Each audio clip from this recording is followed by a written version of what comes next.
y como he dicho en reiteradas ocasiones, los credos, si los credos no se hubiesen escrito, oye, el Dios soberano, el Dios que nosotros servimos, es tan ordenado y organizado que hubiese habido problemas. Voy a orar para dar inicio en esta noche para ustedes, en esta tarde para mí.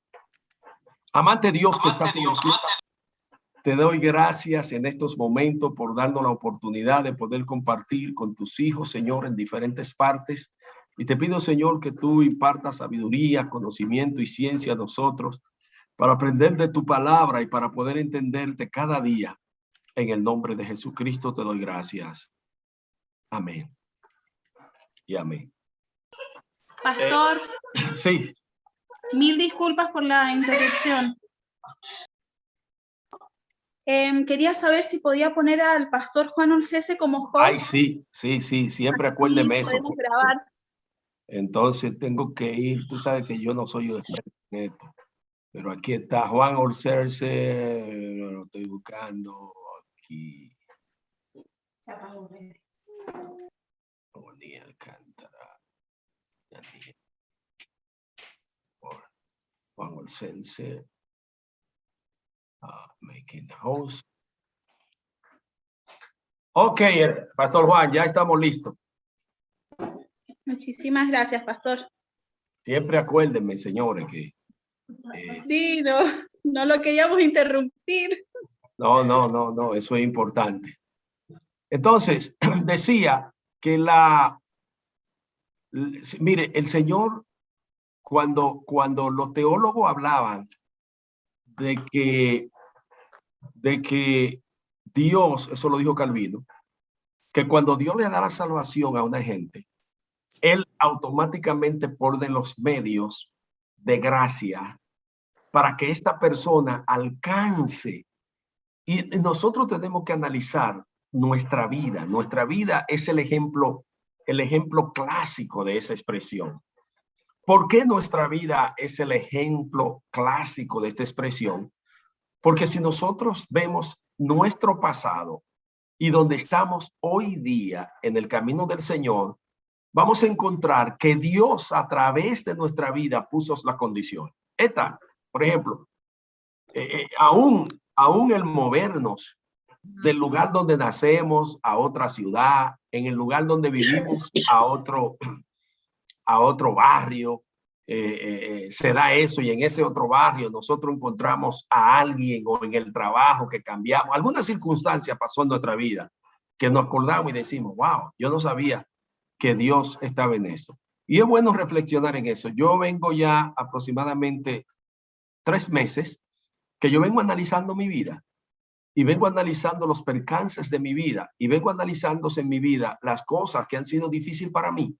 Y me he dado cuenta, wow, cómo Dios estaba en el transcurso de mi vida en todo ese proceso. He visto a Dios totalmente en todo ese proceso de mi vida. Aún en las personas que han intentado dañarme, me ha salido todo para bien. Oiga lo que estoy diciendo, todo para bien. Y yo no pensaba en ese momento que Dios estaba en eso. O sea, ahora que me doy cuenta que Dios estaba en eso. Entonces, lo mismo pasa con los credos, hermano. Esto es algo muy grande para nuestro beneficio espiritual, porque lo mismo sucede con los credos.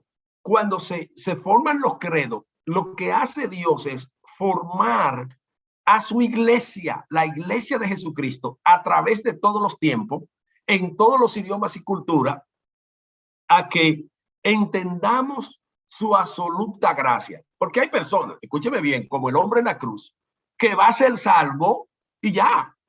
El hombre en la cruz, Cristo le dijo, hoy estará conmigo en el paraíso, y fue salvo y se fue al cielo, perfecto.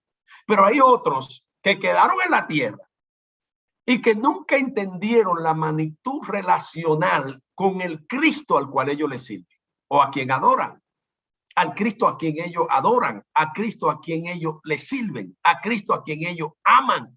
Entonces, cuando ya uno entra en una relación íntima y particular con Cristo, yo le quiero decir que las cosas cambian en la vida de nosotros.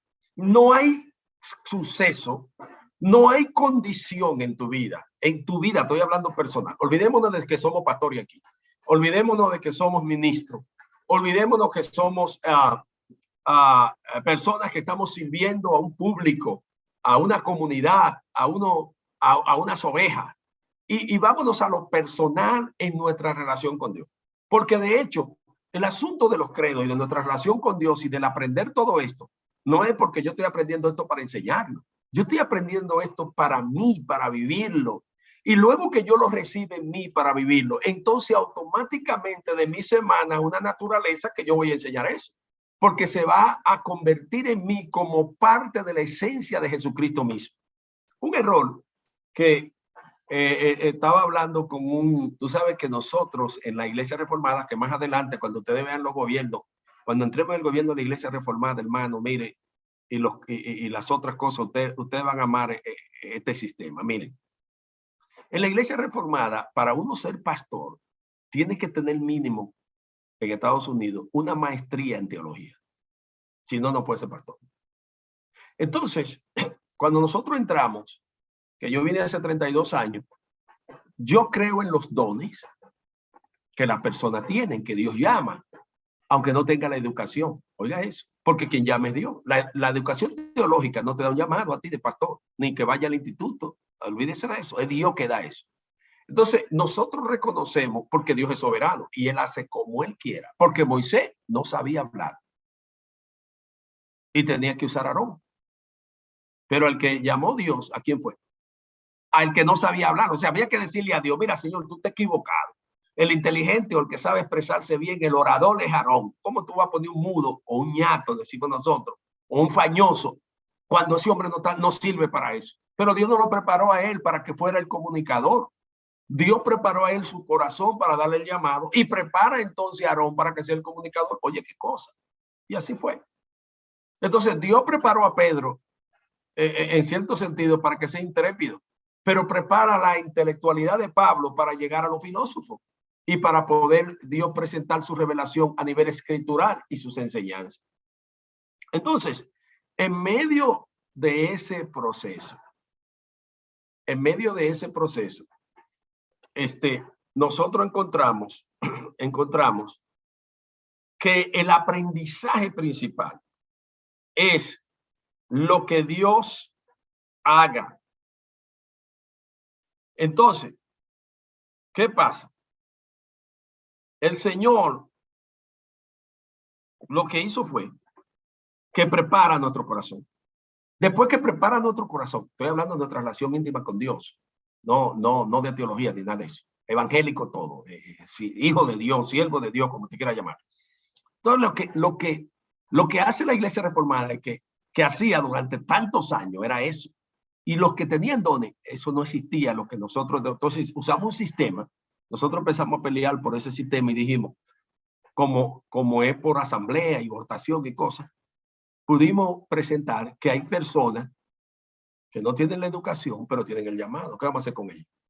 Lo vamos a dejar afuera. Entonces se armó un sistema de pastor comisionado. Dijimos, ok, vamos a buscar una vía de que ellos entren como comisionados. Algunos decían, vamos a bajar el nivel, no queremos bajar el nivel, vamos a tener la educación igual, etcétera, etcétera. Entonces, esos que son comisionados están persiguiendo entonces la educación formal, que es obtener los títulos y así sucesivamente. Pero, ¿qué pasa? En ese proceso, usted puede graduarse, entonces hay personas que se gradúan. Y entonces el CLASI le da el examen. ¿Qué es el CLASI? El CLASI es un grupo, una región donde hay varios pastores que se reúnen cada 6 meses para planificar asamblea o cualquier tema o desarrollo que quieran hacer de visión, de plantación de iglesias, soporte económico y todo eso. Entonces el CLASI, después que tú te gradúas del seminario, tienes que examinarte y luego pasar el examen y luego ser pastor.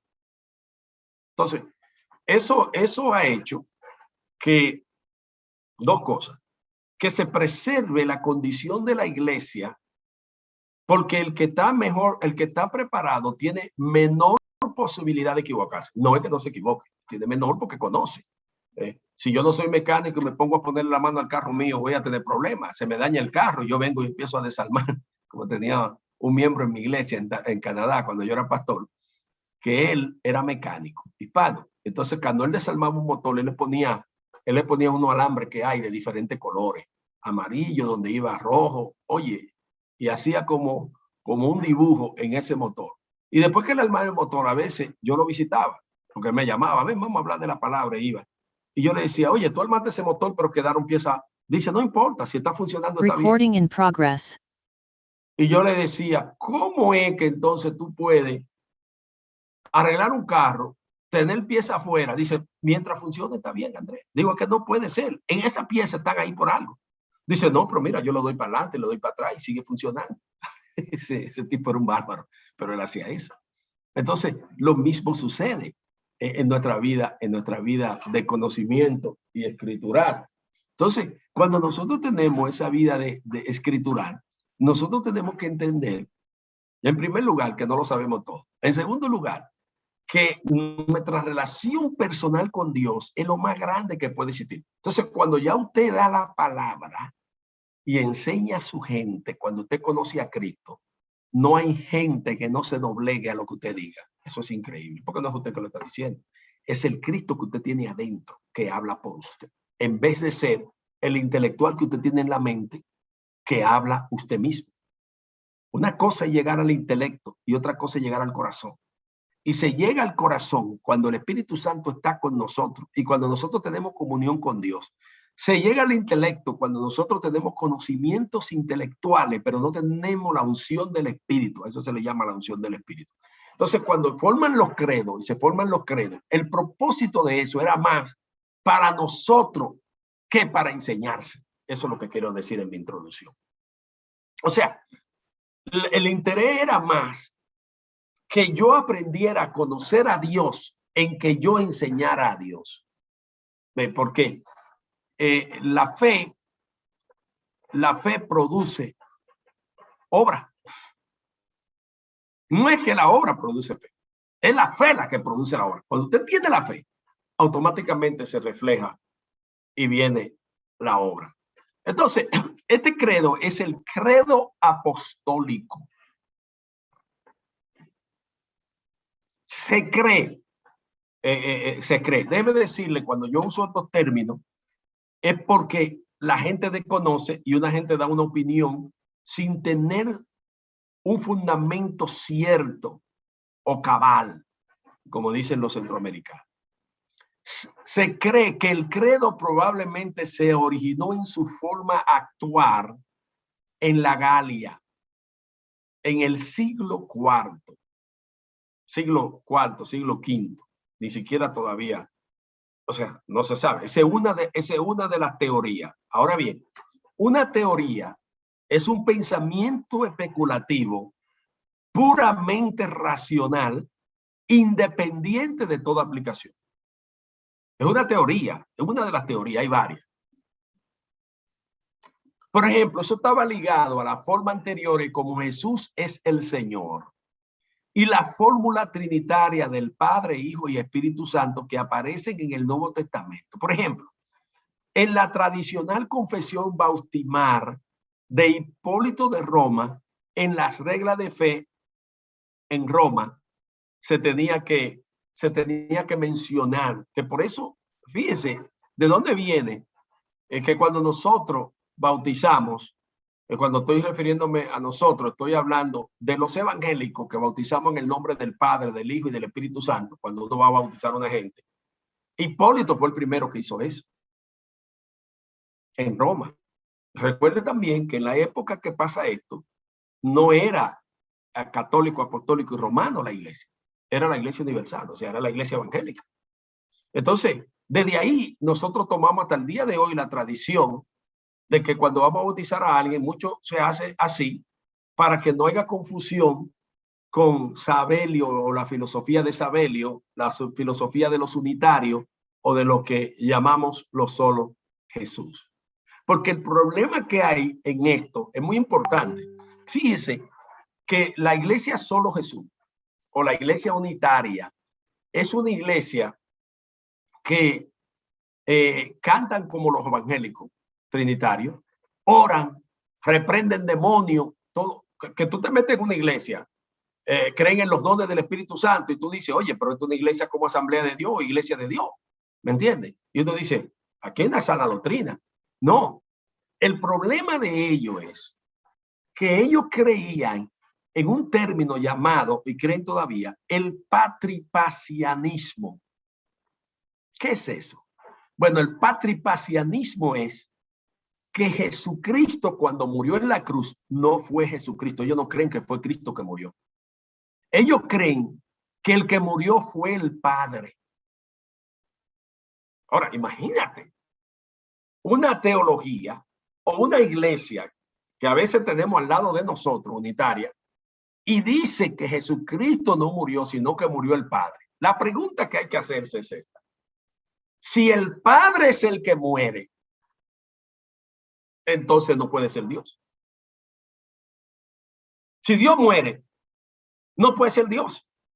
Porque el diablo no ha muerto en ningún momento en la historia.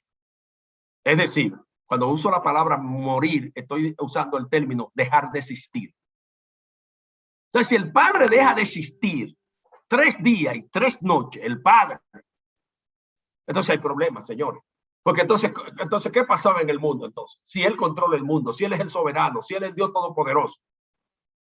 Entonces, esa doctrina, hay unitarios que ellos están en la iglesia unitaria, pero ellos no saben eso. Ellos ignoran, pero la gente que está profundamente, los líderes de ellos, quizás no lo digan, pero tienen que aprobar esa teología porque eso es lo que ellos son. Entonces yo he hablado, por eso que ellos usan que el Padre es un título, Cristo es un título, el Espíritu Santo es un título, etcétera, etcétera. Entonces, en la iglesia primitiva, la iglesia unitaria o el pensamiento, acuérdense que cuando estábamos hablando de los docetistas, ¿se acuerdan? De que Jesucristo era un fantasma. Tenemos que volver otra vez atrás porque todo depende de ahí. Hasta que llegamos entonces en la confesión. En la confesión, en el concilio de Nicea, viene Arrio, pero Arrio está arrastrándolo de allá atrás. Igual viene arrastrando esa situación y eso problema. ¿Oyeron? Entonces, en medio de esa situación y en medio de esos problemas que se están llevando a cabo, es terrible cómo esta gente empiezan a sembrar eso y se hace tan duro y tan difícil, porque de hecho lo es difícil, es difícil. Entonces mucha de esta gente creían en que Jesucristo, estoy hablando de los unitarios, no murió en la cruz. No murió en la cruz, sino el Padre. Si el Padre muere, entonces hay un problema grave. Porque tendría que ser entonces un ventrílogo. Esa es la única conclusión que podemos dar a eso. O sea, el ventrílogo, cuando ponen un muñequito, yo no sé si usted se acuerda que surgió en Argentina, cuando yo era chiquito, el topollillo. Esa caricatura es de ustedes, oriunda de ustedes. El topollillo, ¿cuántos se acuerdan del topollillo? Que llegó y abarcó en toda América Latina. Y cuando yo era chiquito, yo me acuerdo que había un televisor en mi casa blanco y negro. Me acuerdo tan perfecto que el estuche del televisor que viene en negro, ese era rojo. Por eso me acuerdo hasta el día de hoy. Y yo decía en la noche, a las 7 de la noche, a las 6 de la tarde le daban a uno el topollillo y ahí uno se quedaba dormido oyendo al topollillo. Pero el ventrílogo, porque era un ventrílogo en esa caricatura, eso era lo que pasaba. Entonces, ¿qué tenemos que pensar? O sea, que Cristo es un ventrílogo y que el Padre es el que está manejando esa situación y Cristo es el ventrílogo, pero el que muere es el Padre. Entonces, Hipólito lo que está diciendo es, o lo que está haciendo Hipólito, es lo siguiente: tratar de mostrar la importancia de mencionar en el bautismo al Padre, al Hijo y al Espíritu Santo. Y por esa razón, hasta el día de hoy, las iglesias evangélicas trinitarias usan todavía eso, el nombre del Padre, del Hijo y del Espíritu Santo. De ahí es que viene todavía ese concepto marcado allí, que es muy interesante.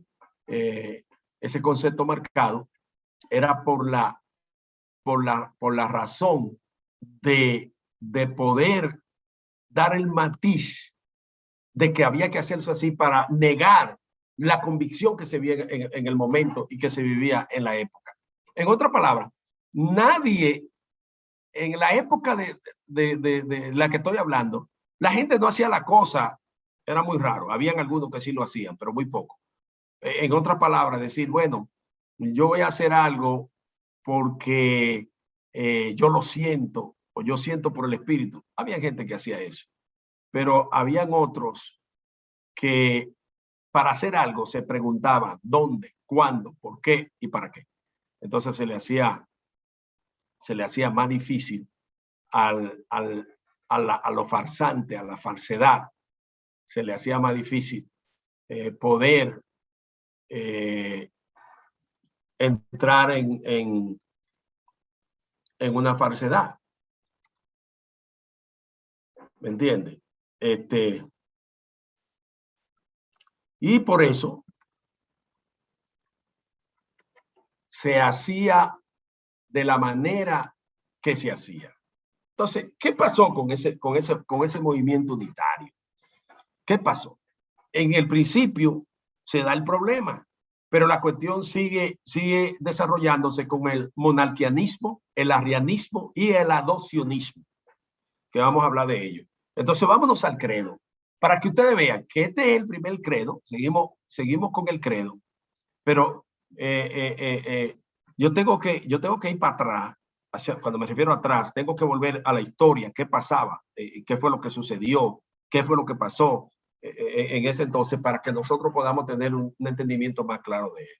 Entonces, desde muy pronto se afirmó que el credo de los apóstoles surgió en el trabajo comunitario. Así, por ejemplo, en el siglo IV, Rufino de Alquilea y Ambrosio de Milán, en Italia, al norte de Roma. Y sin embargo, ya en el siglo XV, Lorenzo Valla demostró que esta tradición era históricamente insostenible. Sin embargo, todavía se encuentran en muchas iglesias representaciones de los 12 apóstoles, asignándole a cada uno de ellos la parte de un credo. Entonces, ¿cuándo apareció por primera vez? Depende de los historiadores. Justo González, que es uno de los historiadores más brillantes que tiene, oye, estoy hablando, si nosotros leemos la historia o la presentación histórica, aunque Justo González en los principios de la historia del cristianismo, él va hacia y toma la información de Eusebio de Cesarea, porque habían dos Eusebios que datan de la misma época y hicieron cosas importantes, pero no se fueron confundir. Entonces, Eusebio de Cesarea, los primeros 300 años de la historia del cristianismo, porque él era amigo de Constantino, él pudo recopilar la mayoría de los sucesos históricos desde el siglo 0, estoy hablando de Jesucristo, fue Eusebio. Y la mayoría de historiadores, todos los libros de historia que usted lea, va a tener que ir ahí y va a tener que volver con Eusebio, porque él es el que narra la mayoría de esas cosas. Entonces, Justo González pudo poner en la historia del cristianismo, en su 2 tomos, algo tan brillante y tan profundo. Entonces él habla que el origen de la aparición de este credo sucede en el año 200. Nadie sabe quién es el autor, nadie sabe cuándo fue. Algunos otros dicen que tiene que ver con la Didache. La Didache era el documento que yo le vengo hablando antes de que se forme en el canon de las Escrituras, que era el documento que los apóstoles usaban para dirigirse, para tener su liturgia, cómo se hacía y cómo se manejaba la iglesia. Acuérdense que ellos tenían el Pentateuco, ellos no tenían el Nuevo Testamento, y ellos se guiaban por el Talmud y se guiaban por muchas de las reglas, pero ellos empezaban a apartar ciertas de las reglas judías y empezaron entonces a tomar una nueva forma, aunque eran judíos. aunque eran judíos. Y de hecho, Dios sabe lo que hace. Si usted se da cuenta, si vienen gentiles y escriben todo el Nuevo Testamento, solamente gentiles, hubiese habido un problema hoy día, porque la gente no iba a aceptar. ¿Cómo un gentil va a escribir? ¿Qué sabe el gentil? Pero un judío no. El judío conocía la tradición y conocía el Padre, y conocía la promesa y conocía lo que Dios había hablado por Abraham. Ellos eran las personas que tenían que escribir. Y allí, para que no se diga que tú entiendes, que si no hubiésemos estado con racismo hoy, que ni siquiera hubo otro gentil que escribió, encontramos a Lucas, médico griego. Lucas, que su profesión era médico, él era médico. Entonces, vamos a leer el credo apostólico. Creo en Dios Padre Todopoderoso, creador del cielo y de la tierra. Todo estamos claros ahí, que la Biblia habla que Dios es el creador. Creemos que Dios es todopoderoso. Creemos, como dice Génesis, creó los cielos y la tierra. Luego dice, y en Jesucristo su único Hijo, Señor nuestro, que fue concebido del Espíritu Santo, nació de la Virgen María. Eso es importante porque en el principio, antes de venir el credo de Nicea, aunque toma parte del credo apostólico, debe recordarse que tiene que mencionar a la Virgen María para presentar a un Cristo histórico. Por eso usa a la Virgen María, no solamente porque nació de carne, sino presentar una personalidad histórica, porque Mansion en el año 200 dijo que Jesucristo apareció de la nada. O sea, que parece que era un extraterrestre que apareció y llegó y ya. No. Entonces el credo está diciendo, si algunos teólogos están en lo correcto o historiadores y dice que es en el año 200 y Mansion en el año 200 que él empieza a crear su secta y a negar todo esto, quiere decir que tal vez, eso estoy diciendo yo no estoy diciendo que sea así, porque los historiadores no le dan, perdón, no le dan ninguna fecha. Eso soy yo haciendo un análisis, No quiero decir que estoy incorrecto, ya esto es una teoría mía.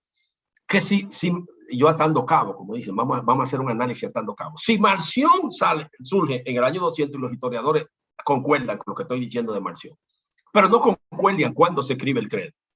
¿Será que el credo se escribe para contrarrestar a Marción? Porque Marción contradice el credo. ¿O será que cuando se escribe el credo, Marción está contradiciendo el credo? Eso no se sabe. ¿Cuál llegó primero o cuál fue la causa y el efecto de uno y del otro? No sabemos. Pero aquí en el credo está contradiciendo todo de Marción. Entonces luego dice, padeció bajo el poder del Poncio Pilato. Histórico.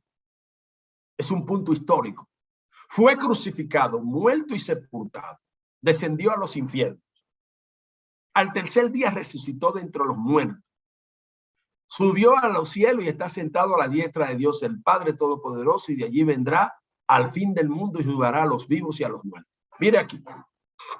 En descendió al infierno. Hay mucha persona, teólogo hoy día, evangélico, que no creen que Cristo descendió al infierno. Pero muchas iglesias evangélicas. Yo he discutido con muchos estudiosos de la Biblia y ellos dicen que eso se puso ahí, pero que Cristo nunca fue a los infiernos. Bueno, la Biblia dice que fue y quitó la llave al que tenía el poder de ¿qué? De la muerte. ¿Ah? Y Efesios 4 dice, llevó cautiva. ¿Quién me completa el verso? La cautividad. Y así mismo es. Y Dios done a los hombres. Entonces, ¿a dónde llevó cautiva la cautividad? ¿A dónde sacó la cautividad? ¿A dónde que estaban todos los espíritus cautivos? En el Sheol, que es en hebreo. El Hades es en griego y en latín es la misma palabra, infernum. O sea, nosotros tenemos la palabra en español infierno. Es la misma palabra, Hades, Sheol, infernum.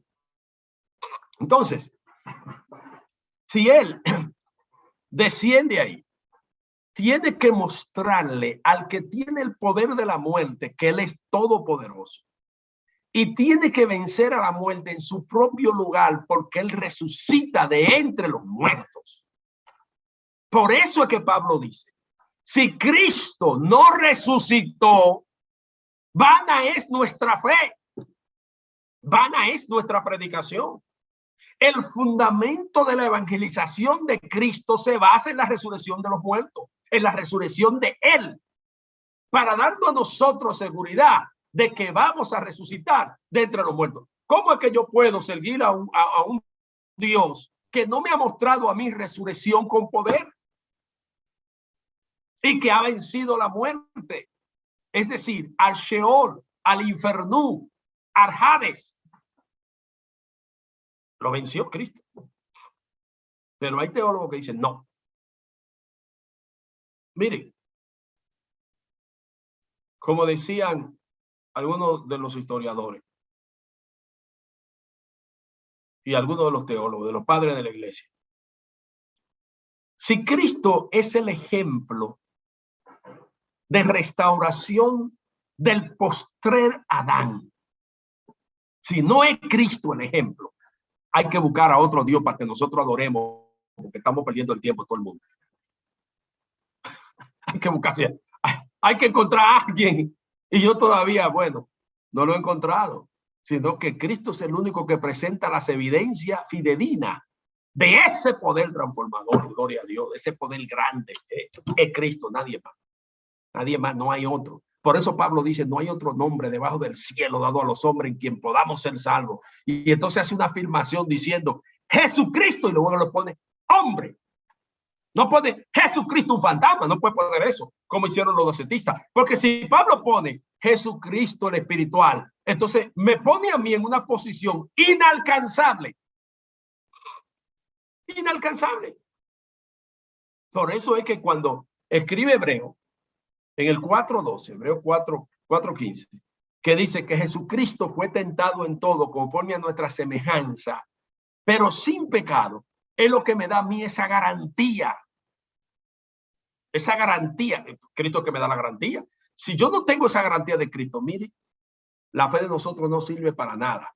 Lo que nos mantiene a nosotros en esta fe vibrante es lo que Cristo hizo.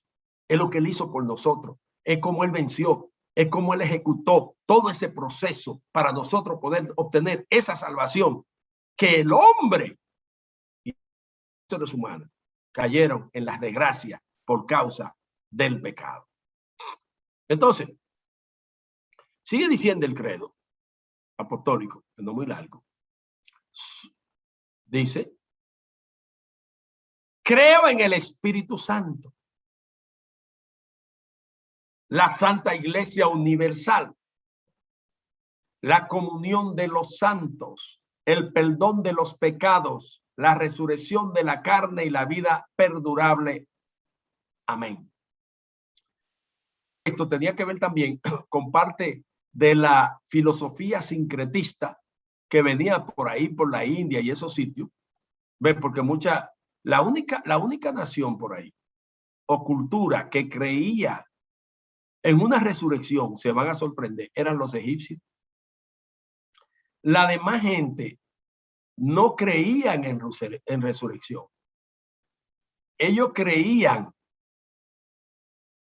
en restauración o reencarnación, no resurrección.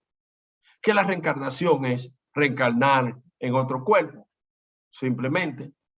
Pero muchos no creían que el hombre o su alma, como lo mismo gnóstico, porque usted sabe que el movimiento gnóstico procede con una mezcla rara de brujería, hechicería de India, China, de Asia, de todas esas cuestiones raras.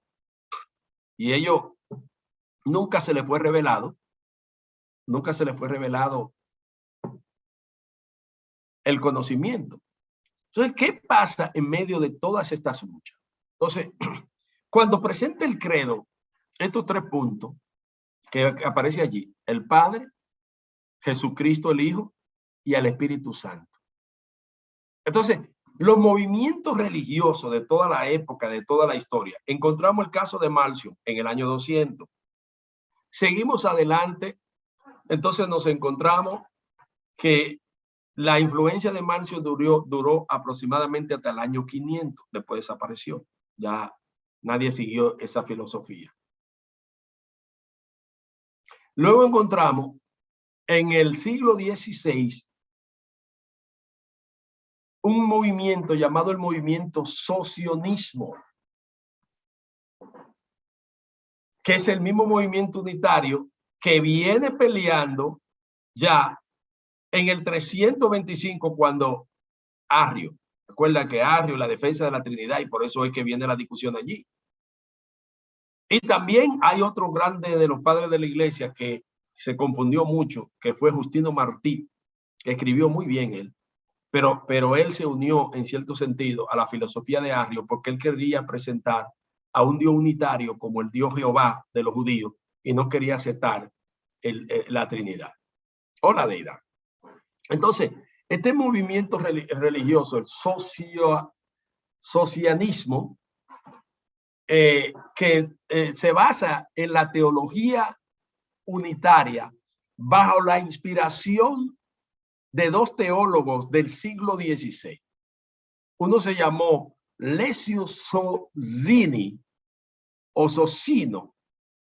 Y él tenía un sobrino, Sozzini o Socini, depende cómo se pronuncie esta palabra, que no la sé pronunciar, que su sobrino se llamaba Fausto. Entonces, ellos impulsaron ideas restauradoras del cristianismo original que enseñaba el puesto carácter idolátrico de práctica y doctrina de la iglesia de Roma. Oye, ¿con qué vinieron esta gente? Dijeron, nosotros vamos a enseñar el verdadero cristianismo, el cristianismo original. Pero lo que ellos están haciendo es que están tomando el ideal y la filosofía completamente de Arrio, del 325. Por eso es importante que cuando nosotros vemos este credo, que volvemos nuevamente atrás al original y dejé el credo apostólico todos los demás credos, porque de aquí es que depende, y como ya ustedes tienen una historia que ya vimos viendo los otros credos, ya ustedes más o menos van a refrescar su memoria y volvemos atrás otra vez.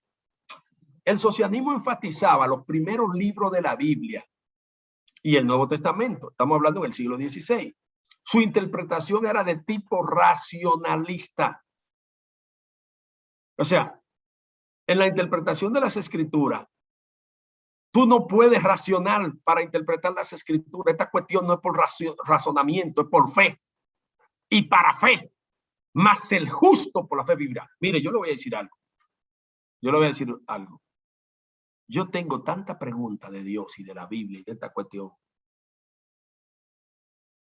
que hay cosas que yo digo, bueno, ya yo no voy a aceptar eso porque ya es un asunto de fe simplemente. Porque va a llegar un momento en tu vida que lo lógico no te va a saber a bien. Lo racional no va a ser suficiente. Y tú vas a tener que aceptar las circunstancias de tu vida y lo que te pasa a ti solamente por fe. Está difícil esa, ¿verdad? Que yo tenga que decirle a ustedes que hay cosas que hay. No, pero pastor, explíqueme. Yo te lo puedo explicar. Nadie te lo puede explicar. El Espíritu Santo que te va a poner en el corazón para que le crea y va a tener que recibirlo por fe. A usted no se ha dado cuenta, porque la mayoría aquí somos pastores. ¿A usted no le ha pasado que usted está a veces aconsejando a una gente y le está enseñando?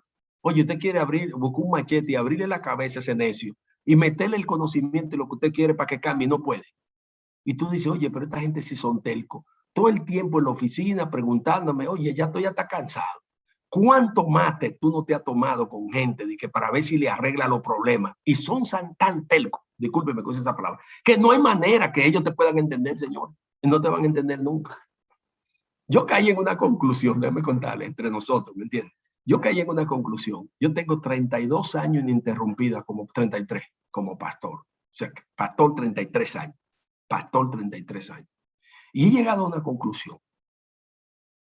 Que al que Dios no le ilumine la mente, ya yo no pierdo ni mi tiempo. Yo me siento y empiezo a hablar, empiezo a aconsejarlo y se van de los vienen a 2 semanas. ¿Qué pasó? No, vuelven a lo mismo. Una vez, varias experiencias, ¿no? que hay que contar. Entonces, había una hermana que tenía muchos problemas de promiscuidad. Entonces me llamaba, pastor, tengo este problema. Íbamos, orábamos, le daba el consejo, hablábamos, íbamos con mi esposa siempre, por supuesto. Y en una, yo le digo a ella, pero venga acá, hermano. Yo estoy en una ciudad que se llama Corona y en Los Ángeles, el downtown de Los Ángeles me queda a mí a 45 minutos. Y yo tenía que ir de Corona a Los Ángeles al downtown cada rato. Oye, 45 minutos sin tráfico. Cuando había tráfico me hacía 2 horas. 2 horas para ir, 2 horas para venir. Gracias a Dios que aquí no hay nieve, ¿ve? Pero había que hacerlo porque uno es pastor. Y de repente le digo yo un día, oiga, hermana, usted ya, yo vengo y vengo y vengo, pero usted nunca cambia, usted no quiere cambiar. Me dice, mire, pastor, lo que me pasa es un problema y no sé qué voy a hacer. El malvado, yo le cierro la puerta y él se va, pero de repente le hablo la pierna, entonces usted está jodida. Porque si usted sigue abriendo la puerta, abriendo la pierna y cerrando la puerta, esto no sirve porque el tipo se está metiendo por la ventana. Entonces usted va a tener que arreglar su vida, no volví más. Oye, yo no voy a perder tanto tiempo gastando gasolina, yendo... No, hombre, yo dije, no, usted no tenga eso. Entonces, he venido descubriendo a través de mi experiencia que hay gente que no va a cambiar. Escúcheme lo que le estoy diciendo, al menos que Dios lo toque. Entonces, ¿tú sabes lo que hace esa gente? Que te llevan todo el tiempo a ti y al que tú tienes que dedicarle el tiempo no se lo dedica. Entonces hay otra gente que están verdaderamente, ¿me entiendes? Que están ahí para allá, para cambiar y que necesitan esa palabra tuya. Y tú sabes lo que pasa contigo.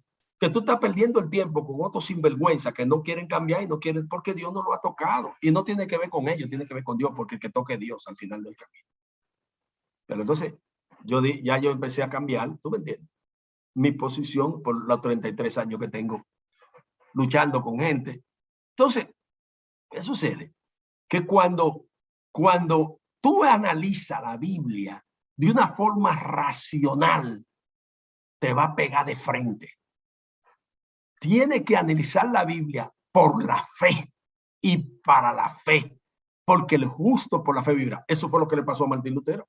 Martín Lutero estaba chocando con la iglesia y decía, pero es que la iglesia, es que esto no puede ser, hasta que leyó Romano. Cuando lea Romano, ahí él recibe la iluminación de Dios y ahí entonces él comienza la reforma. Ahí fue que Dios le iluminó. Pero ¿cuántos hubieron antes de Lutero? Hus, John Hus, fue uno que fue quemado vivo en la hoguera y él dijo, esto lo hicieron al ganso, pero entonces Dios levantaría un cisne. Fue que dijo, ¿cuántos se acuerdan de las expresiones de él? Dios levantaría un cisne y Dios lo levantó como 100 años después. Así pasó. Que hubo una época que John Hus murió, le quemaron todo su libro y todo. Y después que lo enterraron, hubo un papa que lo resucitó para quemarle los huesos, porque tenía que ser quemado. Oye, eso, como hereje. Y nunca lo quemaron, porque él murió y lo enterraron. Y un papa 100 años después dijo, no. Sáquenlo de la tumba y péguenle fuego. Porque tiene que ser quemado. Eso es increíble. Eso es increíble. Entonces, en ese orden, este movimiento, el socialismo, entonces veía la Biblia de ese punto de vista. La Trinidad debe rechazarse, decían ellos. Y Jesucristo es solo un hombre, aunque es la revelación por excelencia de Dios. Entonces ellos publicaron sus obras en el 1578. Oye lo que están diciendo. Jesucristo no es Dios. Jesucristo es un hombre. Entonces, luego aparecen el movimiento monarquianismo. Este movimiento aparece. Todo esto que está apareciendo es lo que quiere conectar todo lo que aparece en el credo apostólico, señor. Porque un credo lo que da es afirmación de una convicción y de una creencia. Entonces, este movimiento teológico, los que apoyaban un punto de vista unipersonal y no trinitario de la naturaleza de Dios con el fin de preservar su unidad. Aquí a esto se le llama, en una buena expresión, hacer algo mal con motivaciones buenas. O sea, al no entender la parte escritural, al no entender a Dios, ellos entonces lo que quieren es hacer algo completamente, carísimos hermanos, mal, pero su motivación no era mala. Su motivación era buena. Pero no es suficiente. Usted puede tener todas las motivaciones buenas del mundo como tenía Pedro. Eso no vale. ¿Cuál era la motivación buena de Pedro? Ustedes se acuerdan lo que dijo a Jesús. Que no te acontezca esto, Señor. Y Cristo da la vuelta y dice, apártate de mí, Satanás. Pero la intención que Satanás pone en Pedro es una intención buena. Su motivación era buena, pero su resultado era malo. Cuando quiso tratar de persuadir a Jesucristo de que no muriera en la cruz. Entonces, este monarquianismo lo que quería era preservar la unidad. Eran los que entendían que Jesús era un hombre que se convirtió en el Hijo de Dios durante su bautismo.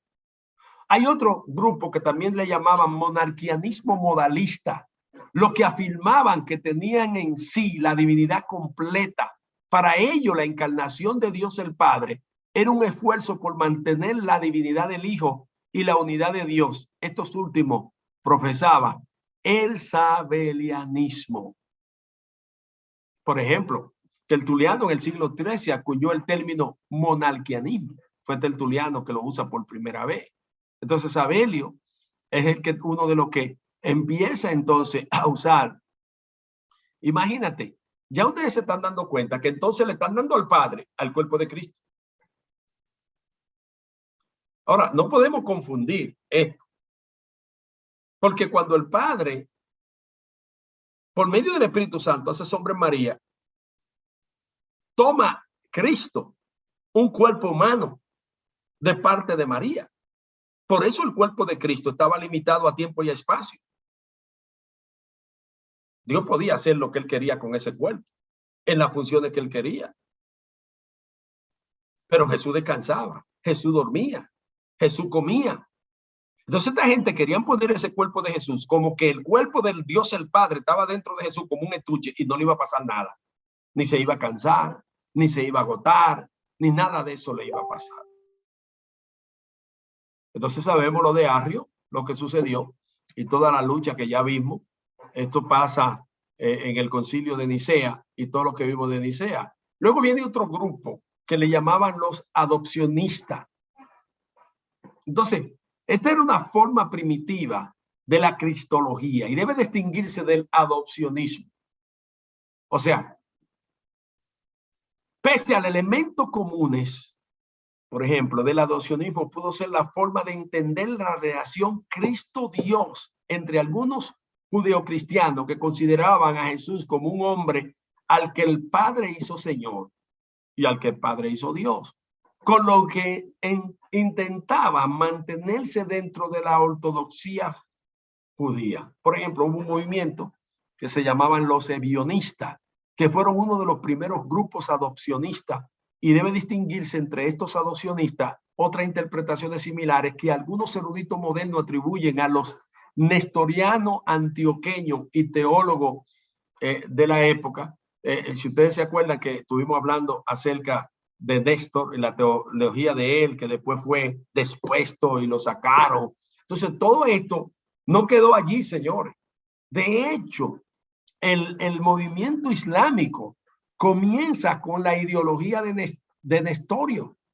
Él era nestoriano, Mahoma. Porque Nestorio data aproximadamente del año 400. Y el movimiento islámico comienza en el 600 por Mahoma. Pero él tenía la ideología de Nestorio. Acuérdense que esta gente no veían a Cristo como Dios jamás en la vida. Para ellos era difícil poder aceptar eso. Por eso que yo digo que eso nosotros lo recibimos por fe. Entonces, además de esta gente negar la Trinidad, y por eso este credo se ha mantenido y se ha mantenido que hay iglesias que todavía lo confiesan, hermano. Hay iglesias que en toda la Santa Cena confiesan el credo para mantener ese recordatorio. Hay muchas iglesias que lo hacen. Entonces, los unitarios, además de negar la Trinidad, tienden a un radicalismo teológico como lo evidencia el rechazo de los milagros, lo sobrenatural, porque hay dos grupos de los unitarios. porque hay un grupo de unitarios que no aceptan nada de eso, de orar por enfermos, de orar por un necesitado, de que Jesucristo hace milagros, nada de eso. Ahora, el unitarismo del siglo XIX, del siglo XX y del siglo XXI, que es lo que vivimos hoy, creen en los milagros. Y ahí es que viene la confusión grande. ¿Por qué? Porque nosotros, cuando vemos una iglesia que ora por enfermos, que nosotros oramos por los enfermos, cuando vemos una iglesia que cree en la manifestación del Espíritu Santo, ¿ve?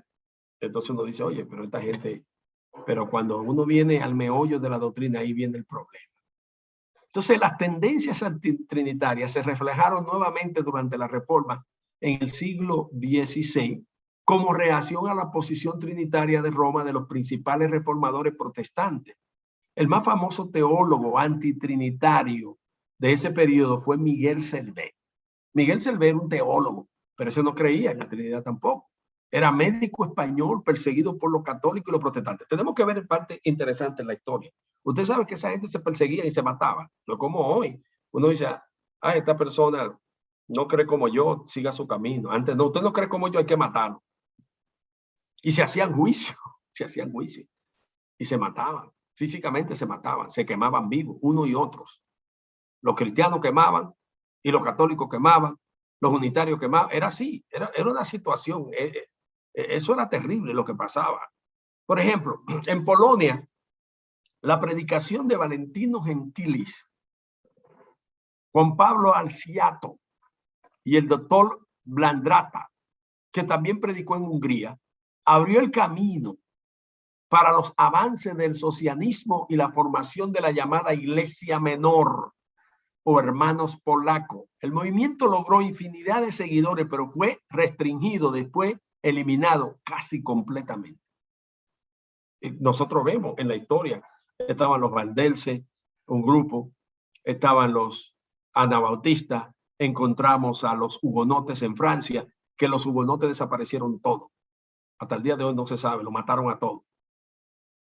Hubieron mucha de la gente, no estoy hablando solamente de falso, estoy hablando de gente que tenían la creencia de un Cristo, la revelación de Dios en la vida de ellos.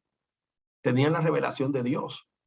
El unitarismo sobrevivió en Transilvania y Hungría, y el más conocido es el inglés, cuyo pionero fueron los ministros protestantes de Juan Whitley y Teófilo Lindsay, que fundó la Capilla Exe en el 1774 en la ciudad de Londres. Una gran contribución la hizo el famoso científico Joseph Priestley, propulsor de congregaciones unitarias en varios lugares hasta su exilio en los Estados Unidos por apoyar la Revolución Francesa en el 1813. Ahora, note algo. Esta gente era revolucionaria, esta gente no era fácil. Las universidades hoy día, Yale, la Universidad de Harvard, ¿quién tú crees que fundó esa universidad?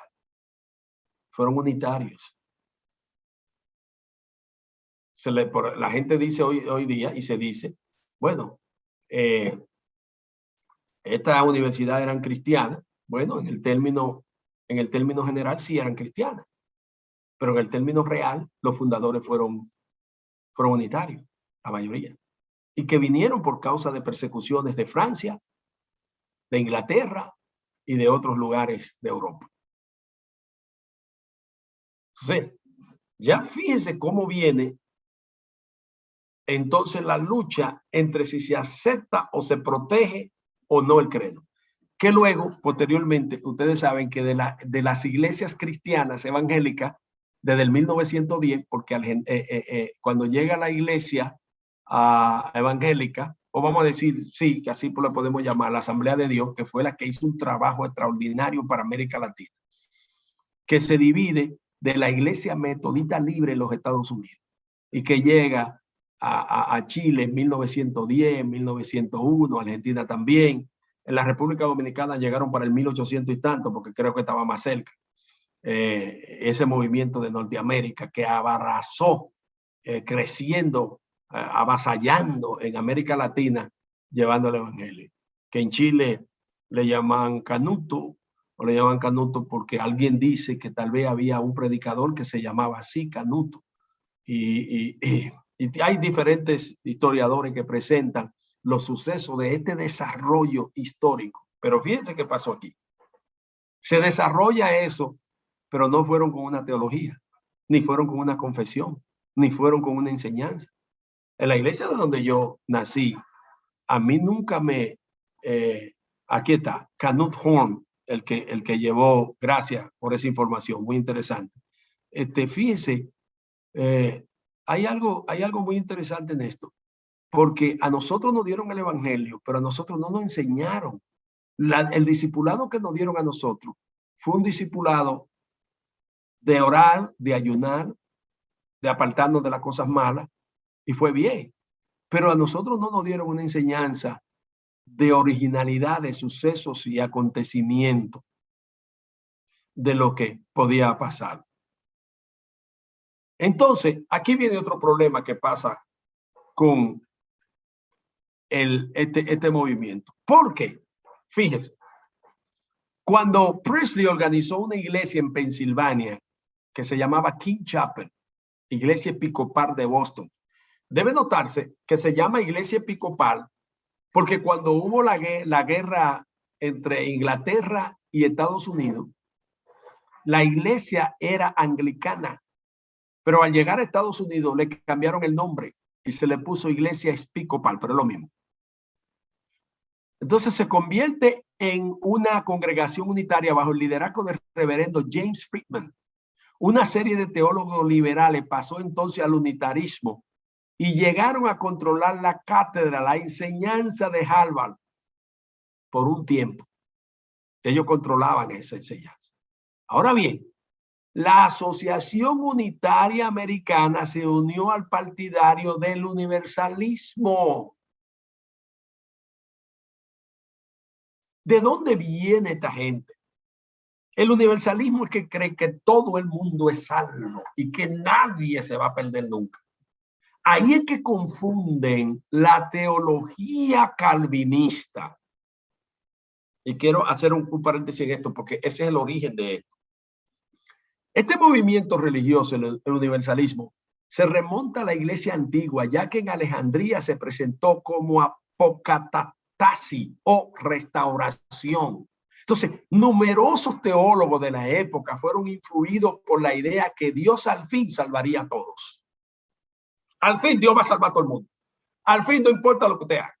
Esta creencia, tomando diferentes formas, pero no se definen bien hasta la época más reciente, sobre a partir del siglo XIX, en Estados Unidos surgió hasta una iglesia universalista que se unió al unitarismo para formar la Asociación Universalista y Unitaria.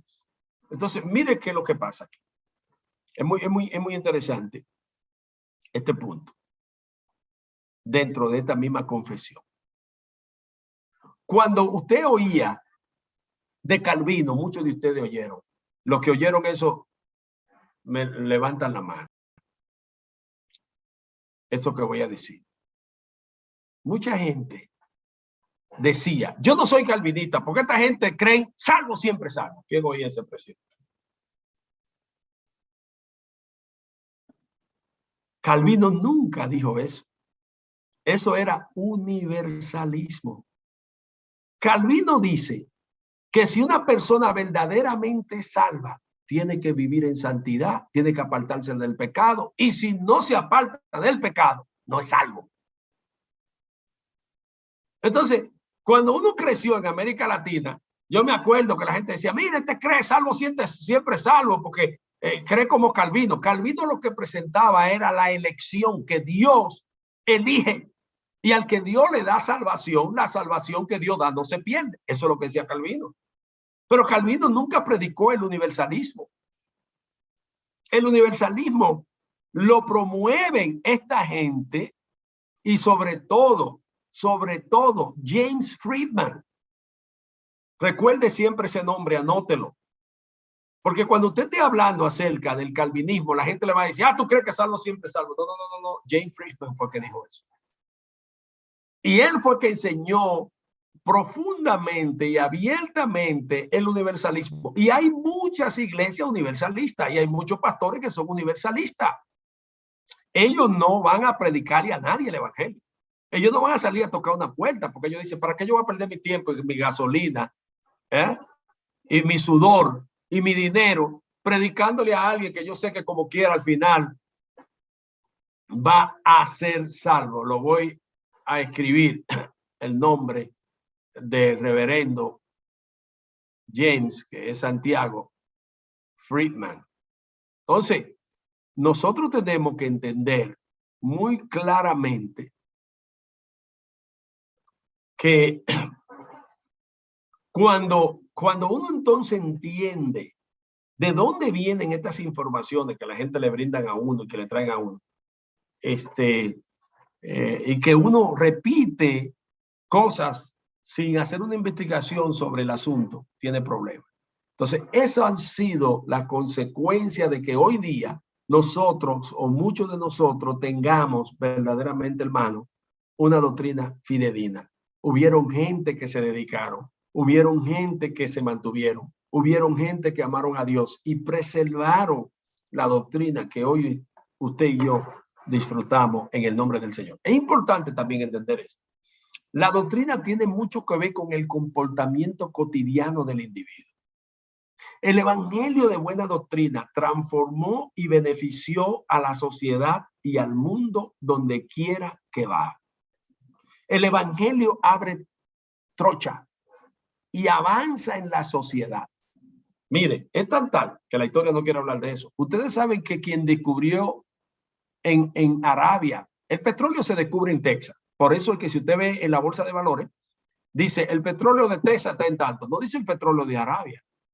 Y fue por un accidente en Texas. Yo tengo una estación de radio en Texas y yo compré una tierra en Texas. Y tú sabes que a mí no me venden los minerales que hay debajo de mi tierra. Si yo descubro un petróleo, descubro algo, yo tengo que darle ese dinero al dueño del que me vendió a mí. Es tan tal que aún yo compro esa tierra, pero el derecho del agua yo lo tengo. Un tipo que compró una tierra, compró como 20 acres y se descubrió que donde él compró los 20 acres hay un lago. Y una compañía para vender agua le pagó a él como 20 millones de dólares por esos 20 acres. Y ese tipo compró esos 20 acres en $300,000. Pero el que se lo vendió sin derecho, con derecho a mineral. Entonces él es dueño. Yo no puedo encontrar petróleo en mi tierra. Si lo encuentro, tengo que dárselo al que me vendió a mí. Oye, eso. Entonces me dice, si quiere la compra, si no, yo la necesitaba porque tenía que poner la radio. Pero el agua es mía. En el contrato no aparece el mineral de agua. Déjeme decirle qué pasó. Estaban buscando una parte desértica en Texas, perforando. Y de repente aparece eso negro. Empiezan la gente dice, oye, pero frustrado, aquí no hay agua, ¿qué hacemos ahora? Tú sabes que el que no marca tabaco fuma cigarro. Y empiezan esta gente a fumar. Tú sabes que hasta los indios, tú ves que se oye la expresión de la pipa de la paz. ¿De cuántos años tienen los indios fumando, hermano? Oye, yo no sé, porque ese vicio de cigarro, eso es viejo. Eso es viejo. Y entonces tiran el fueguito en esa cuestión negra. ¡Bum! Se prendió. Cuando se prende, ven que esa cuestión no se apaga y que no se apaga. Entonces empezaron a ingenuar y empezaron entonces a hacer lámpara. La gente usaba vela, no lámpara. Y empezaron con la lámpara. Luego Rockefeller fue que cuando él empezaron a hacer las máquinas que se producía con petróleo, máquinas industriales, fue Rockefeller buscando químicos, la gasolina él la botaba. Y le dijo a un ingeniero, oye, ¿qué vamos a hacer con esta cuestión, con esta gasolina? ¿Qué vamos a hacer con este residuo? Porque nosotros lo botamos. Y de ahí vino la combustión, y de ahí vino el automóvil en gasolina y todo lo que pasó con la gasolina, pero así fue.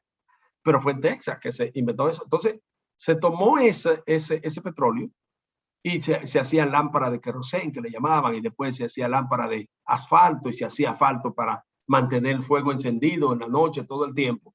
Luego, mire qué pasa. Es interesante. Los misioneros se van a Arabia, se van al Medio Oriente, ayudando a la gente y empiezan a perforar para buscar agua. ¿Qué usted cree que encontraron? Petróleo. Por eso es que Estados Unidos tiene una gran injerencia en el Medio Oriente. La gente dice, los americanos están haciendo guerra. No, ellos dicen, nosotros tenemos derecho porque nosotros fuimos que descubrimos el petróleo aquí. ¿Y fueron quiénes? Los misioneros. ¿Y le dan el crédito a los misioneros? No. ¿No? Muchos de los inventos médicos, ¿quién usted cree que lo hicieron? Misioneros, que iban a ayudar a la gente, que daban su vida por la gente. ¿Y de dónde ellos se basaban para hacer eso? Bueno, Juan 3:16 dice, porque de tal manera amó Dios al mundo que ha dado a su Hijo unigénito para que todo aquel que en él cree no se pierda, más tenga vida eterna. Y primera de Juan, el mismo autor, 3:16 dice, que nosotros somos llamados a dar nuestra vida por nuestros hermanos. O sea, mi vida yo tengo que darla por usted. Oiga eso.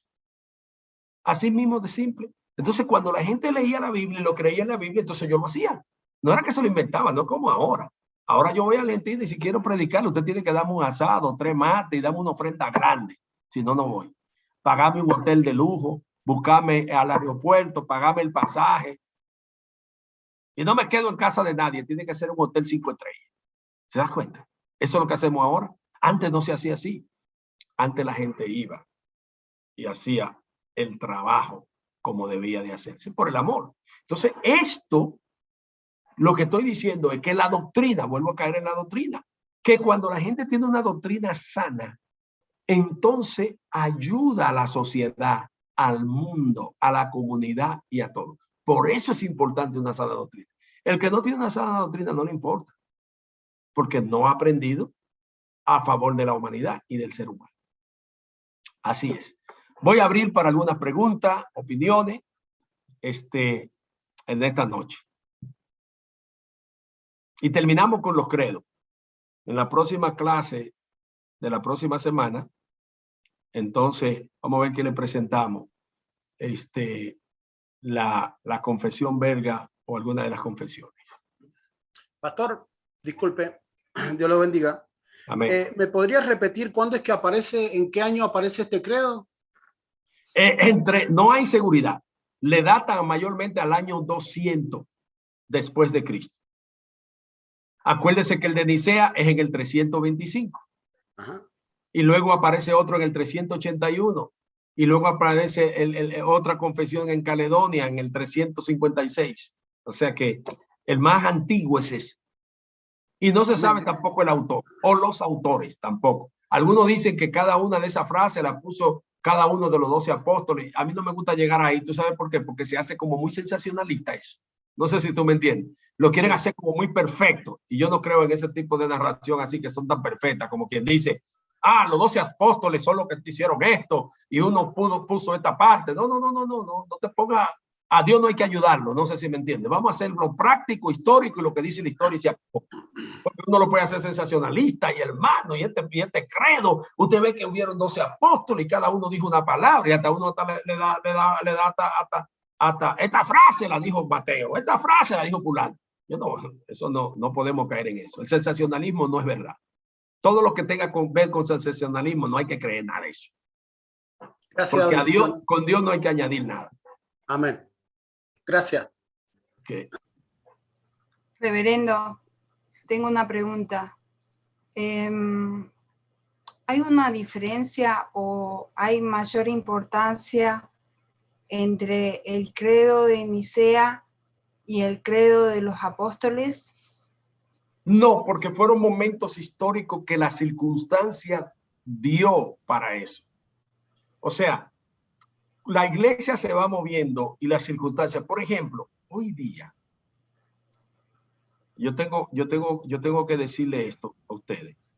Hoy día, todas las iglesias históricas ordenan homosexuales a pastores y lesbianas. Hoy día, todas las iglesias históricas, ellos cambiaron. Cuando estoy hablando de iglesias históricas e iglesia antigua, la única que no ha aprobado eso es la iglesia reformada donde yo estoy. Gloria a Dios. Y hay un grupo de multimillonarios que está moviéndose para que eso pase, pero cada vez que va a votación cae. Nunca pasa, porque es una iglesia muy conservadora y una iglesia de Dios. Ahora fíjese qué pasa. ¿Qué usted cree que va a pasar posteriormente? Que van a tener que la gente recurrir nuevamente ¿a qué? A los credos. Otra vez vamos a tener que volver a los credos porque los credos ya están ahí. La santidad, entonces, o se van a tener que escribir credos que tenga que ver con la moral. Porque en la época, oigan esto, una experiencia interesante y pongan mucha atención de esto.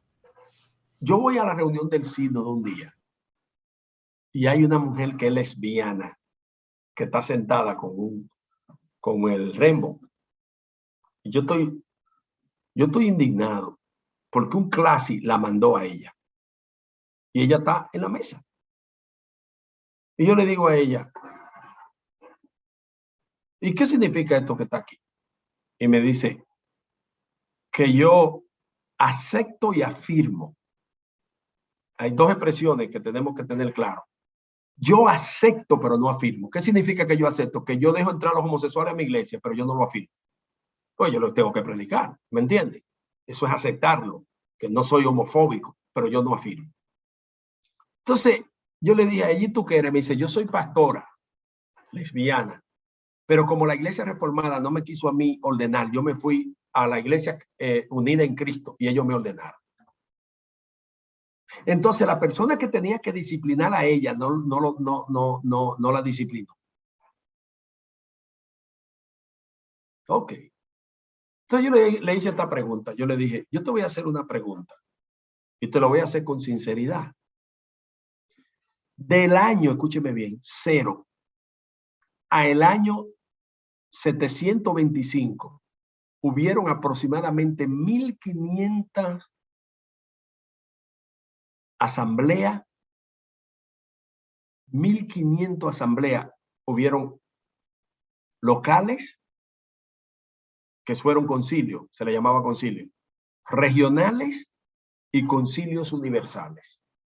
Entre ellos, hasta ahí llegaron 7 concilios universales. El concilio de Nicea, dos concilios de Éfeso, 2 de Constantinopla, para discutir temas de diferentes lugares. Mire, hasta se trataba del racismo. Hubieron temas de racismo, hubieron temas de la esclavitud. Oiga eso. Oye, se trataron de todo. Y cómo la iglesia iba a enfrentar esos problemas. Estoy hablando desde el año 0 al año 700 se trató todo eso. Porque la gente ve ahora la esclavitud, la gente cree que la esclavitud fue con los negros nada más. No, la gente esclavizaba a blanco, rubio, chino, lo que sea, porque era un poder de control sobre un ser humano. Eso era todo, no importa dónde tuviera, no importa dónde viviera. Entonces, en medio de esa situación, nunca le dije a ella, después de ahí, se han armado más, que el último concilio ecuménico que se dio fue el de Lausana por el movimiento evangelístico de Billy Graham. Hace como 22 años. No se ha hecho otro más. Billy Graham hizo uno hace como 22 años en Lausana, Suiza, para hablar de los temas sociales, temas económicos, cómo se ayuda a los países pobres, no desarrollados. Siempre se usa un tema, pero se hace.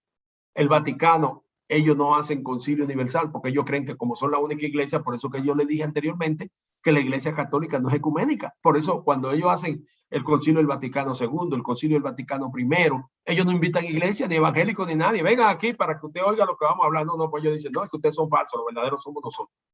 Únanse a nosotros y ustedes pueden estar con nosotros, a nuestra filosofía, a nuestra teología y así sucesivamente. Entonces, yo le dije a ella, en ninguno de los concilios históricos se discutió el tema de homosexualidad, porque aún los herejes y los falsos creían que eso era pecado.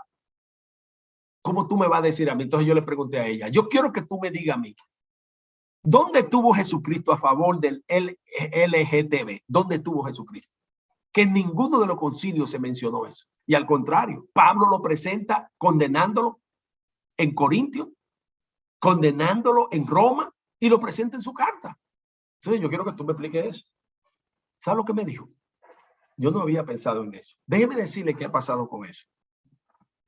Mucha de esta gente no creen en la Biblia, porque usted diría, pero ¿y cómo es que esta gente? No, ellos creen que la Biblia no es la palabra de Dios, que la Biblia contiene la palabra de Dios. ¿Usted ve la diferencia? En creer que es y creer contener. Entonces, cuando yo digo que la Biblia contiene la palabra de Dios, yo voy a aceptar lo que me dé la gana a mí. Lo que no me dé la gana de la Biblia, yo lo voy a decir, eso no es de Dios. y lo voy a echar. Entonces esa filosofía es la que ellos justifican para poder ordenar a los homosexuales, a las lesbianas, y eso no va a quedar ahí. La pedofilia va a seguir después. La gente va a decir, no, ¿cómo va a ser? Usted verá esa gente religiosa casándose con niños, con menores de edad. Ellos van a decir, esto es lo que creemos, esto es nuestra religión, nosotros tenemos, porque ya entra a un campo inmoral al extremo. ¿Me entiende? A un pecado que la misma Biblia dice en Levítico 20 que a los homosexuales hay que matarlos. Ay, di algo que bueno, eso es lo que dice Levítico 20. La Biblia lo dice. Ahora, yo voy a salir afuera a matar homosexual. No, tampoco así. No sé si usted me entiende lo que le estoy diciendo. ¿Por qué? Porque en Levítico 20 estaban bajo la ley mosaica y bajo la ley directamente de Dios, que a eso se llama teocracia, gobierno de Dios. Cambia entonces al gobierno monárquico cuando entra Saúl, el primer rey. Entonces cambia de teocracia a monarquía. Al estar en monarquía, yo no tengo derecho a quitarle la vida a un homosexual. ¿Me entendieron ahora? Porque el que no entiende esos principios va a salir dándole balazo a los homosexuales porque va a leer Levítico 20 y va a decir, la Biblia dice que hay que matarlo a todos. Y lo matan. Pero ellos no entienden el concepto escritural. Y cuando hace Dios el cambio, el hombre no tiene autoridad para quitarle la vida a ningún poseedor. Dios lo hacía porque era su ley. Y Dios dijo, yo soy un Dios celoso. Y yo no acepto esto, yo lo mato. Como hizo con Sodoma y Gomorra. Y acabó con todo ello. Porque era la teocracia. Y Dios no acepta nada que tenga que ver con pecado. Si nosotros mismos estamos vivos, que nadie me escuche, nadie me está escuchando. Nosotros estamos vivos en secreto por Jesucristo. Porque Dios nos mira a través de Jesucristo. Si Dios me mirara a mí directamente sin Jesucristo, hace rato que yo estuviera chicharrado, quemado. Peor que un buen asado, con una buena carne, ¿me entiendes? Bien doradita y bien quemadita. Y eso hay que entenderlo, pero si no se explica a la gente no lo va a entender. Por eso que la Biblia no se entiende sola, la Biblia hay que explicarla. Esa es la gente que no se le explica la Biblia. Yo leo la Biblia, ay, aquí dice, los homosexuales hay que matarle. Por eso hay un par de locos en la calle que matan homosexuales y no entienden que ellos no son llamados a matar a nadie. Pero es que la Biblia dice, sí, pero mira a ver qué gobierno era que estaba ahí. Es como cuando usted tenía la dictadura de Perón y con la dictadura de Pinochet. O sea, toda la gente que desapareció Perón en Argentina, en toda su dictadura, ustedes lo saben. Pero cuando ya viene un gobierno democrático en Argentina, ya la gente va a la justicia, va a la ley, ya pelea. Siempre va a haber muerte, en toda la vida va a haber muerte, pero hay menos. Porque ya hay un gobierno supuestamente, entre comillas, democrático, que la gente dice, no, espérate. El presidente dice, no, espérate, no le quite la vida a ese tipo, que en mi gobierno no aparezca eso, porque yo voy a aparecer en la historia como un homicida, un criminal o lo que sea. Entonces van cambiando las cosas y hay que ver los puntos de vista en cada condición, en cada situación que se da. Entonces, ¿qué va a pasar? ¿O qué está pasando en el mundo a nivel teológico? Que la iglesia de Jesucristo está siendo zarandeada y probada en su fe en cuanto a este campo de inmoralidad que se viene desarrollando. Muchos pastores, que ellos nunca creían creyeron siempre que la homosexualidad era pecado y todo, hasta que le cayó un hijo homosexual. Después que un hijo se le cae homosexual, se identifica con el hijo y cambian su teología. Esos tipos no son evangélicos nunca. Porque el evangelio no es... Tú sabes lo que yo le enseño a ustedes y lo que yo le digo a ustedes, esto no sirve hasta que yo no me muera. ¿Cómo, pastor? Sí. La muerte quita la vida de sus poseedores y vivifica sus obras, o positiva o negativa. Porque yo puedo estar enseñando todo esto y de repente salgo siendo travesti en 10 años después. ¿Cómo va a ser? Pero había mira, yo tengo un video grabado del pastor Serrano, cómo hablaba, y ahora lo mismo que parece a Celia Cruz, con esa peluca que se pone y todas esas cuestiones. Entonces, ¿me entienden? Porque la gente comienza bien y después con el tiempo termina mal. Y ustedes lo han visto porque ustedes han visto experiencias. ¿Cuántos pastores ustedes no han visto que comenzaron bien, que eran fieles a Dios? Y después ya te decían, no, hermano, yo me divorcié de la mujer mía, eso no es problema, ya yo tengo otra muchachita más bonita, esa cuestión de tener tanto tiempo una misma vieja, hay que renovarse. Y empiezan con esa vaina y te empiezan a predicar de eso. Y tú le dices, pero hermano, pero que la Biblia, no me hable de eso. Ya yo tuve una experiencia de Dios, conocí un pastor, que él fue al concilio, tenía 23 años con su esposa y fue a la junta de él y le dijo, Dios me dijo que deje mi mujer. Y el consistorio le dijo, el cuerpo directivo, ¿cómo? ¿Dios te dijo? Dice, sí. Y le dijo a ellos, ustedes no pueden irse contra Dios. Hay que hacer lo que Dios dice. Ustedes no pueden irse contra Dios. Y el grupo le dijo, bueno, si Dios te dijo, pastor, ¿qué vamos a hacer? Ya Dios te lo dijo. Y lo dejaron. Porque él apeló a eso, que fue Dios que le dijo. Entonces hay gente que trastorna muchas cosas. Yo conocí a un amigo que el hijo le salió homosexual y me dijo a mí llorando, Andrés, ¿qué quieres que yo haga? Yo tengo que apoyar a mi hija. Yo le dije, tú nunca te has convertido a Jesucristo. Es más, no te lo voy a poner de esa manera. Tú no has sido elegido de parte de Dios. Hasta ahí me le fui yo. ¿Cómo así? Tú no me puedes juzgar a mí. No, yo no te estoy juzgando. Tu hecho que te está juzgando. Calvino dice, y tú conoces la teología calvinista, porque tú eres pastor hace 40 años. Y Calvino dice que aquel que se sale del camino de la verdad nunca fue salvo.